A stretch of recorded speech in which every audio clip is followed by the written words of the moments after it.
ഇന്നത്തെ നമ്മുടെ ഈ ചർച്ചയിലേക്ക് എല്ലാവർക്കും സ്വാഗതം. ഈ ചർച്ച തുടങ്ങുന്നതിന് മുൻപ് നിങ്ങൾ ഈ ചാനൽ ലൈക്ക് ചെയ്യാനും ഷെയർ ചെയ്യാനും സബ്സ്ക്രൈബ് ചെയ്യാനും മറക്കരുത്. നിങ്ങളുടെ പിന്തുണ ഞങ്ങൾക്ക് വളരെ പ്രധാനപ്പെട്ടതാണ്. അപ്പോൾ ശരി, നമുക്ക് വിഷയത്തിലേക്ക് കടക്കാം. അസ്സലാമു അലൈക്കും വറഹ്മത്തുള്ളാഹി വബറകാതുഹു. കോമാട്ടുചാലിൽ ഔളയുടെ മുരീദന്മാരാണ് നൗഷാദ് ഒസാനി, കുഞ്ഞമ്മദ് തെറിയൂരി. മൂന്നാമത്തെ ആളാണ് ആരാന്നറിയോ? അറിയണു കണ്ടാ തന്നെ സുഫി എന്ന് തോന്നുന്ന സമദ് ആനവരി. കുരുവട്ടൂരി ആയതുകൊണ്ട് തന്നെ എല്ലാവർക്കും ഊരി ഉണ്ടാകും. ഈ ഊരികളിൽപ്പെട്ട കുഞ്ഞമ്മദ് തെറിയൂരി. ആ ഊരി രണ്ട് മഹാന്മാരെ പരിചയപ്പെടുത്തുന്നുണ്ട്. ആ രണ്ട് മഹാന്മാരും രണ്ട് സ്ഥലത്തേക്ക് പോയിട്ടുണ്ട്. രണ്ട് സ്ഥലവും നാം പരിചയപ്പെടേണ്ട സ്ഥലങ്ങളാണ്. അത് കേട്ടിട്ട് വേണം ഈ രണ്ട് മഹാന്മാരിൽ ആരെയാണ് നമ്മൾ സ്വീകരിക്കേണ്ടത്, ആരെയാണ് നമ്മൾ തള്ളേണ്ടത്. ഈ വീഡിയോ കേട്ടതിന് ശേഷം നിങ്ങൾ കമന്റ് ബോക്സിൽ എന്നെ ഒന്ന് അറിയിക്കണം.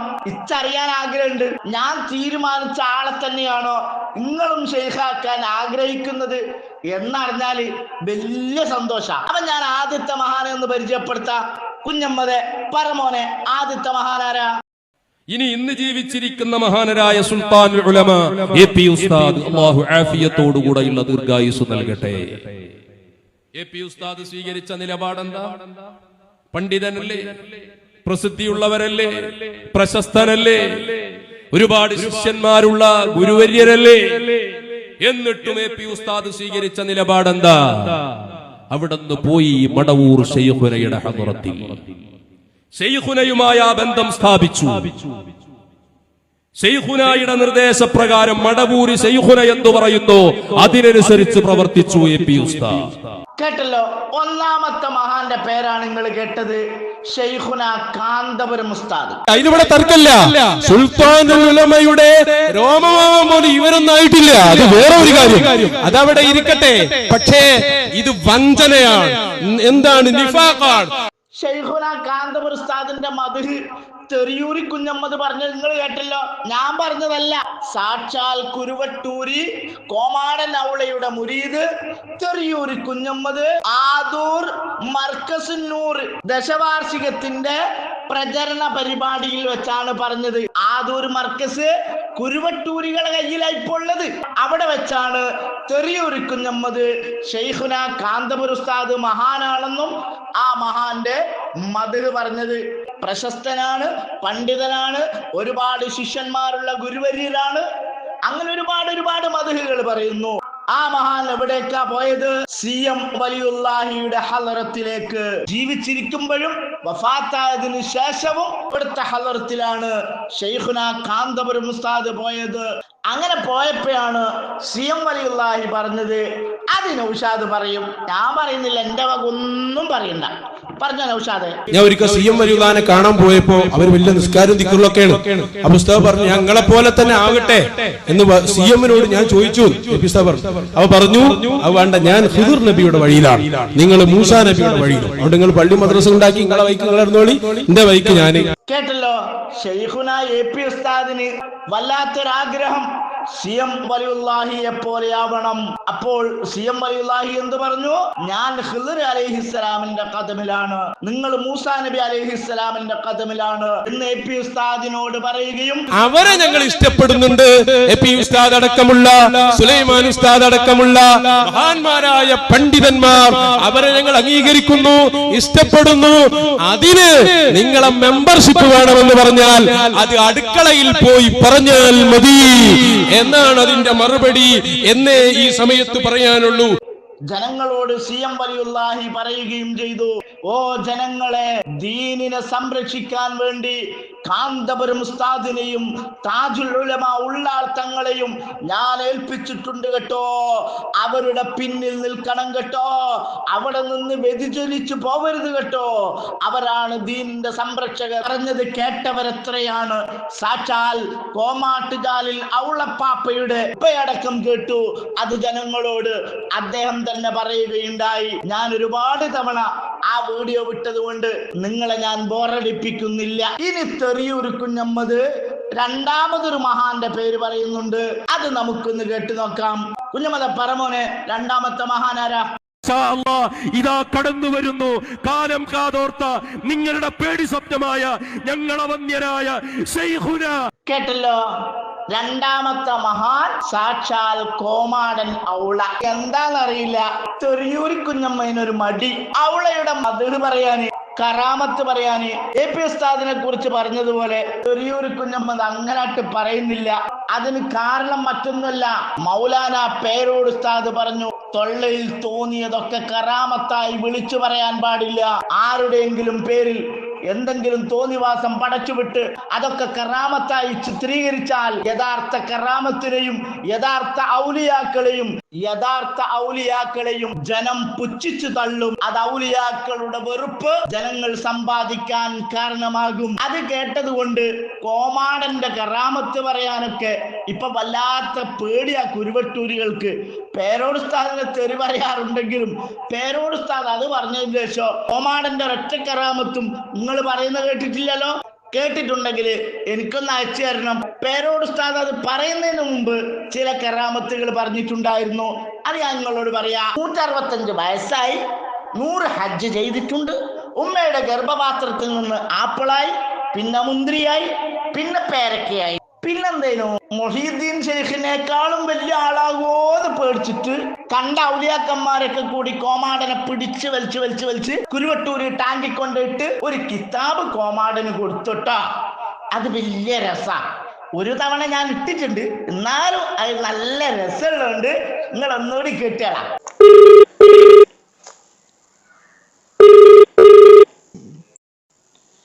അസ്സലാമു അലൈക്കും. അൻവർ ഉസ്താദല്ലേ? ഇത് നിങ്ങളോട് ഇക്കുമ്മന്ന് സുബൈർ പറഞ്ഞില്ലേ ഒരാൾ വിളിക്കുന്നു? നിങ്ങൾ ഒരു കറാമത്തിന്റെ പറഞ്ഞില്ലല്ലോ ഇവിടുന്ന് പുല്ലാളൂരിന്ന്. പിന്നെ ആഫിദ് ഉസ്താദിന്റെ ഒപ്പം ഞങ്ങൾ പോയപ്പോ അവിടുന്ന് കിതാബ് കൊടുക്കണ കണ്ടിരുന്നു. അപ്പൊ പിന്നെ മുസ്തഫക്ക ചോദിച്ചപ്പോ നിങ്ങൾ എന്ത് പറഞ്ഞ് കൊടുക്കണല്ലാണ്ട് അവിടുന്ന് എടുത്താന്നാ പറഞ്ഞത്. മക്കുബർമന്ന് എടുത്തതാണെന്ന്. അപ്പൊ എങ്ങനെ മഹാന് കബർന്ന് കൊടുത്തതാണ് ഉസ്താദിന്? നിങ്ങൾ മഹാനെ കണ്ടോ? പിന്നെ അങ്ങനെ മഹാൻ കൊടുത്താന്ന് മനസ്സിലായി? മഹാനങ്ങൾ കണ്ടോ? ഇല്ല. അപ്പൊ പിന്നെ അങ്ങനെ മഹാൻ എങ്ങനെ പിന്നെ കബർന്ന് കൊടുത്ത്? അതെ, കബറിന്ന് പോയി. ഇനിയിപ്പോ 2 വിഷയമാണ് ഇപ്പൊ ഉള്ളത്. സാധാരണ നമ്മൾ ഒരു മക്കാമ നിൽക്കാനുള്ള സമയത്ത് അടുത്ത ക്ലാസ്സില് അങ്ങനെ തന്നെയല്ലേ നമ്മളത് പറയാം. ആ മക്കാമെന്ന് അവിടെ പെട്ടെന്നൊരു കിതാബ് അവിടുന്ന് ഒരാളോട് ഇങ്ങനെ വാങ്ങണതായിട്ടും അത് തിരിച്ചു കൊടുക്കുന്നതായിട്ടും ഓരോ സംസാരിക്കുന്നതായിട്ടും സംസാരിക്കാൻ കേട്ടു. അപ്പൊ മഹാന്റെ സംസാരങ്ങൾ കേട്ടോ? മഹാന്റെ കേട്ടോ? അപ്പൊ കിതാബ് കൊടുക്കുന്ന ഇങ്ങനെ പറയുന്നുണ്ടോ? പിന്നെ ഈ കിതാബ് എങ്ങനെ എന്തൊക്കെയോ സംസാരിക്കുന്നുണ്ട്, നമുക്ക് അങ്ങനെ. ഇപ്പൊ ആഫിദ് ഉസ്താനെ ഇപ്പൊ എങ്ങനെ എന്നിട്ട് കിതാബ് കൊടുത്തത്? എങ്ങനെ ഉസ്താന്റെ കൈമലേക്ക് എത്തിയ കിതാബ്? അതിപ്പോ എന്താ, ഒരാളിന് കൊടുത്താ ഓരോ നമ്മളിപ്പോ ഞങ്ങൾ കിതാബ് എന്റെ കൈമലെത്തില്ലേ. അപ്പൊ ഞാൻ തന്നാലല്ലേ? അപ്പൊ ഞാൻ തരാൻ ഒരുപാട് മാർഗം ഉണ്ടല്ലോ. അതെ, മാർഗം ഉണ്ട്. പക്ഷെ അതന്നെ അവിടുന്ന് ഓല് കൊടുക്കുന്ന ഞമ്മക്ക് അവരെ കാണാനുള്ള കണ്ടാവും. അത് ആ സമയത്ത് ഞമ്മക്ക് ഹിജാബായിന്നല്ലേ ഉള്ളൂ. അപ്പൊ കിതാബ് ഇപ്പൊ നിങ്ങൾ കബറിന്റെ ഉള്ളിൽ നിന്ന് അങ്ങോട്ട് വന്നതോ അല്ലെ കബറിന്റെ മുകളിൽ നിന്ന് കിട്ടിയതോ? അപ്പൊ എങ്ങനെ നിങ്ങളെങ്ങനെ കണ്ടത്? അവിടെ ആ മക്കാമ നമുക്കറിയാലോ. അവിടുന്ന് ആ കിതാബിന് അവിടെ ഉണ്ടായിട്ടില്ല. അതായിരുന്നു. അപ്പം അവിടെ അങ്ങനെ കിതാബാരും വെച്ചു പോകാനല്ലോ. ചെലപ്പോ ആരോ വെച്ച് മറന്നതൊക്കെ ആണെങ്കിലോ ജിയാറത്തിന് വന്നാല് അവിടെ കാണില്ലേ. അപ്പൊ ഉസ്താദ് എടുത്തില്ലേ? ഉസ്താദൊക്കെ തിരിച്ചു കൊടുത്തല്ലോ. തിരിച്ചു കൊടുത്തല്ലോ. മഹാൻ തന്നെ. അതങ്ങനെ തിരിച്ചു കൊടുത്തു. എങ്ങനെ കൊടുക്കണോ? കണ്ട അങ്ങോട്ട് കൊടുക്ക. അതപ്പോ നിങ്ങളെ എന്താ പറയാ, നിങ്ങളെ അത് ആ മഹാന് കൊടുക്കണതും വാങ്ങണതും അവിടുത്തെ രൂപത്തെ കുറിച്ച് അങ്ങനെ ചോദിക്കാം. അത് നിങ്ങള് ഓല ഒരു ലോകത്തിനെ കുറിച്ചുള്ള ചെറിയൊരു അറിവുകളോണ്ടാണ് നിങ്ങൾക്ക് ഇപ്പൊ അത്രയും ബന്ധിക്കേടേന്ന് തോന്നുന്നത്. അല്ല നമ്മക്ക് വലിയതൊന്നും ഇല്ല. അപ്പൊ അതുകൊണ്ടാണ് അത്രേ ഉള്ളൂ. അതിപ്പോ അങ്ങനെ തന്നെ ഉള്ളൂ. ഇപ്പൊ പിന്നെ ഇവിടെ അഹമ്മദിന്റെ ബിരിഫായിക്ക് റസൂള്ള കയ്യെടുത്ത് അല്ലേ? അതാ അപ്പൊ നിങ്ങള് അത് പുല്ലാളും സംസാരിച്ചപ്പോ പിന്നെ നൗഷാദ് സമീഷ പറഞ്ഞല്ലോ എന്തെന്ന് ഷംസുല മറുപടി പോയപ്പോ സലാം പറഞ്ഞത് കൂടെ വന്ന ശിഷ്യന്മാര് കേട്ടിരുന്നു പറഞ്ഞല്ലോ.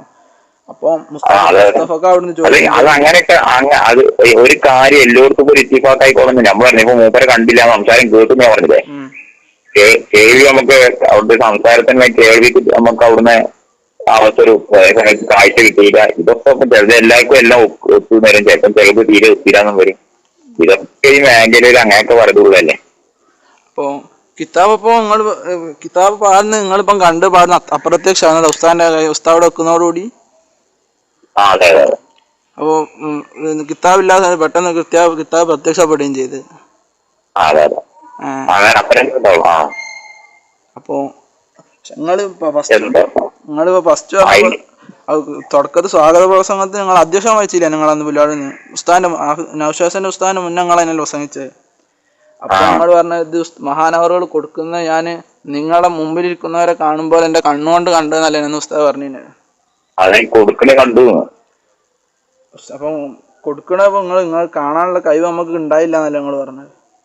അതാ പിന്നെ ഞാൻ പറഞ്ഞത് മക്കാമ മുത്താനെ അവിടെ കിതാബ് മുമ്പ് ഇല്ല, ആ കിതാബ് പിന്നെ അവിടെ ഉണ്ടായിട്ടില്ല. അപ്പൊ അവിടുന്ന് ഒരു കിതാബ് ഒരാളെ ഇങ്ങനെ വാങ്ങണത് പോലെ പിടിക്കുന്നു, അത് തിരിച്ചു കൊടുക്കുന്നത്. നമ്മൾ അതിന്റെ അപ്പുറം അങ്ങനത്തുള്ള കാഴ്ച നമുക്ക് കിട്ടുന്നുണ്ട്. അപ്പൊ അതന്നെ നമ്മളെ മക്കാമന്ന് കൊടുക്കുകയല്ലേ. അങ്ങനല്ലേ? കേട്ടല്ലോ. AP ഉസ്താദ് ആരാണെന്നാ പറഞ്ഞത്? തെരിയൂർ കുഞ്ഞമ്മദ് മഹാന്. ഇതും ആരാണെന്നാ പറഞ്ഞത്? ഇതും മഹാൻ തന്നെ. AP ഉസ്താദ് എവിടെയാ പോയത്? CM വലിയുള്ളാഹിയുടെ അടുക്കലേക്ക്. കോമാടൻ പോയ സ്ഥലമാണ് ഇനി നിങ്ങളെ ഞാൻ കേൾപ്പിക്കാൻ വേണ്ടി പോകുന്നത്. കേട്ടോളി. തമിഴ്നാട്ടിലെ കായൽ പട്ടണത്തിനും ചിലതൊക്കെ പറയാനുണ്ട്. 2 കുട്ടികളുള്ള സ്ത്രീയോട് ഭർത്താവിൽ നിന്ന് തൊലാക്ക് വാങ്ങിയാൽ ഞാൻ വിവാഹം ചെയ്തു കൊള്ളാമെന്ന് ഇയാൾ ഉറപ്പു നൽകിയിരുന്നു. തന്റെ ഭർത്താവിൽ നിന്ന് തൊലാക്ക് വാങ്ങി 2 മക്കളെ അനാഥകളാക്കി ഇയാളെയും പ്രതീക്ഷിച്ച് ഈ സ്ത്രീ ഇന്നും കാത്തിരിക്കുന്നു. സ്ത്രീ ശബ്ദമായതിനാൽ ശബ്ദം പരസ്യപ്പെടുത്താൻ ഞങ്ങൾ ഉദ്ദേശിക്കുന്നില്ല. ഏത് നിമിഷം ഈ സംഭവത്തെ നിങ്ങൾ എതിർക്കുന്നുവോ മിനിറ്റുകളെ കൊണ്ട് അത് പരസ്യപ്പെടുത്തുന്നതാണ്. ഇങ്ങനെ പലതും പറഞ്ഞാൽ നിങ്ങളുടെ കാല് വിറക്കുമെന്ന് ഞങ്ങൾക്കറിയാം. സമൂഹത്തിനിടയിൽ പറയാൻ പറ്റാത്ത പല കാര്യങ്ങളും തെളിവുകളും കയ്യിലൊതുക്കി നമുക്ക് കേരളത്തിലേക്ക് വരാം. കേരളീയ അന്തരീക്ഷത്തിൽ ഇയാൾ പിഴച്ചതാണെന്നതിനുള്ള ആദ്യ തെളിവ് ഇവൻ തന്നെയാണ്. അപ്പൊ കോമാടൻ എവിടെയാ പോയത്? കായൽപട്ടണത്തേക്ക്. പിന്നെ പോയത് ഗ്ലോബൽ വില്ലേജിലേക്ക്. കായൽപട്ടണത്ത് എന്തിനാ പോയത്? ജീവിച്ചിരിപ്പുള്ള ഏതെങ്കിലും ഔലിയാക്കളെ കാണാനാണോ? അല്ലെങ്കിൽ വഫാത്തായ ഔലിയാക്കളുടെ ഹലറത്തിലേക്കാണോ? അല്ല. ആരുടെ ഹലറത്തിലേക്കാ പോയത്? 2 മക്കളുള്ള ഭർത്തൃമതിയായ ഒരു പെണ്ണിന്റെ ഹലറത്തിലേക്കാണ് വിലായത്ത് കിട്ടാൻ വേണ്ടി പോയത്. അങ്ങനെ മൂപ്പർക്ക് അവിടുന്ന് വിലായത്ത് കിട്ടി. മൂപ്പർ തിരിച്ചു വരുന്നേരം പറഞ്ഞ് ഇനി ഇമ്മക്ക് ഇതുപോലെ കൂടണമെങ്കിൽ ഇഞ്ഞൊരു കാര്യം ചെയ്യണം. ഇന്നെ ഞാൻ കെട്ടിക്കോളാം, ഇന്നിന്റെ ഭർത്താവിനെ തൊലാക്ക് ചൊല്ലണം. ഈ പെണ്ണ് അന്ന് വന്ന രസത്തിന്റെ സന്തോഷം കൊണ്ട് ചൊങ്കനായ കോമാടൻ അവളയെ കണ്ട് അതെനിക്ക് കിട്ടിപ്പോയി എന്ന് വിചാരിച്ചിട്ട് പാവം ഭർത്താവിനൊക്കെ ഒഴിവാക്കി ഇങ്ങനെ കാത്ത് പോത്തായി. കോമാടൻ പിന്നെ ബൈക്ക് പോയില്ല പോലും. ആ പെണ്ണ് ഇപ്പയും കാത്തിരിക്കാന്നാ പറയുന്നത്. ആ പെണ്ണിന്റെ വോയിസ് ഉണ്ട് കേട്ടോ. ആ പെണ്ണ് അവിടെ കാത്തിരിക്കുമ്പോ അടുത്ത വിലായത്ത് കിട്ടാൻ വേണ്ടി കോമാടൻ അവള കയറി വിമാനത്തില് ഇറങ്ങി ഗ്ലോബൽ വില്ലേജില്. അവിടുന്ന് വിലായത്തും വാങ്ങി മൂപ്പര് കാട്ടിലെത്തി. ഏതോ ഒരു ദിവസം പരപ്പനങ്ങാടിയിലോ കൂട്ടായിലോ വന്നിട്ട് പറയാ, നിങ്ങളെന്തിനാ ഞാൻ സൗസർ ഇടുന്നത്, ഞാൻ പാന്റ് ഇടുന്നത്, ഞാൻ ടീഷർട്ട് ഇടുന്നത്, ഞാൻ തൊപ്പി ഇടുന്നത്, ഞാൻ മദാമമാരെ നോക്കുന്നത്, നിങ്ങളെന്തിനാ പറയുന്നേ? എനിക്ക് സൗകര്യമുള്ളത് പോലെ ഞാനങ്ങ് ചെയ്യോ? ഞാൻ തൊപ്പിട്ട് പോയതിനാ പ്രശ്നം. എടാ എങ്ങോട്ടാ പോണ്ടപ്പോ ഏതിട്ടാ പോണ്ടെന്ന് എനിക്കറിയാം. ഇജ്ജ് എന്നെ പഠിപ്പിക്കല്. ഓരോ സ്ഥലത്തേക്ക് പോകുമ്പോ അങ്ങോട്ട് യോജിച്ച കോലോട്ടിട്ട് പോയാൽ നമ്മക്കറിയാലോ ബന അതിന്റെ ആൾക്കാര്. അതുപോലെ നമുക്ക് യാത്ര ചെയ്യേണ്ടി വരും, പല സ്ഥലത്ത് പോകേണ്ടി വരും. ഇപ്പൊ വിമാനത്തിലൊക്കെ കയറുമ്പോൾ പലതുണ്ടാകും, പല കോലത്തിലുള്ള ആളുകൾ ഉണ്ടാവും. പല നാട്ടിലും പല സ്ഥലത്തും നമ്മൾ പോയാൽ പല രൂപത്തിലുള്ള ഉണ്ടാവും. പക്ഷേ നമ്മളേണ്ടതായ കാര്യത്തിന് നമുക്ക് പോകാം. പക്ഷെ അവിടെയുള്ള അവസ്ഥകളിലും പ്രയാസത്തിലും നമ്മളെ ഫസാദാക്കുന്നതിൽ നിന്നും നമ്മളെ ശ്രദ്ധിക്കണം. ഷെയ്ഖുനാന്റെ മക്കളെങ്ങനെ, മടവൂര് ഷെയ്ഖുനാനെ ഇഷ്ടപ്പെട്ട മക്കളെങ്ങനെ വേണ്ടാത്ത ഒന്ന് നോക്കി ഇങ്ങനെ രസിച്ച് അതിലിങ്ങനെ സമയം കണ്ടെത്തൽ. നിങ്ങളെന്തിനാ അതൊക്കെ നോക്കി അടക്കുന്നേ? എന്റെ സൗകര്യമല്ലേ, എന്ത് ചെയ്യണോ ഏത് ചെയ്യണോ? ഞാൻ ലോകം നിയന്ത്രിക്കുന്ന ആളല്ലേ. അതുകൊണ്ട് ഇനിമേലിൽ നിങ്ങൾ എന്ത് പറയണോന്ന് ഞാൻ തീരുമാനിക്കും. നിങ്ങൾ എന്ത് പറയണമെന്ന് ഞങ്ങൾ തീരുമാനിക്കുക, നിങ്ങൾ പറയന്നെയും. മൂപ്പര് തീരുമാനിച്ചു. അതാണ് ഞാനിപ്പോ നിങ്ങളോട് പറയുന്നത്. കോമാടന്റെ നിർദ്ദേശപ്രകാരം തന്നെ ഞാൻ നിങ്ങളോട് ചോദിക്കാണ്. നമ്മള് ചെറിയൊരു കുഞ്ഞമ്മദ് ആദ്യം പറഞ്ഞ മഹാനെ സ്വീകരിക്കണോ, രണ്ടാമത് മഹാനാക്കിയ ഇയാളെ സ്വീകരിക്കണോ? ആരെയാണ് നമ്മൾ മഹാനായി സ്വീകരിക്കേണ്ടത്? നിങ്ങൾ കമന്റ് ബോക്സിൽ അത് രേഖപ്പെടുത്തുമെന്ന വിശ്വാസത്തോടെ. ഇങ്ങനെ നമുക്ക് ഓരോ സ്ഥലത്തും നടന്ന് പരിപാടി വെക്കേണ്ട സാഹചര്യം എന്തുകൊണ്ടുണ്ടായത്? ഈ നായി ഏതാ? ഇവരിതിങ്ങനെ എല്ലായിടത്തും വന്ന് നജസാക്കി പോവുക. ഈ നായി ഏതാ? ഇവർക്ക് സുഖാണല്ലോ നജസാക്കി പോവാന്. ഒരു സ്ഥലം നജസാക്കുക എന്ന് പറഞ്ഞാൽ സുഖ, പക്ഷെ ശുദ്ധീകരിക്കണമെങ്കിൽ കുറച്ച് പണിയാ. ഈ നായി ഏതാ?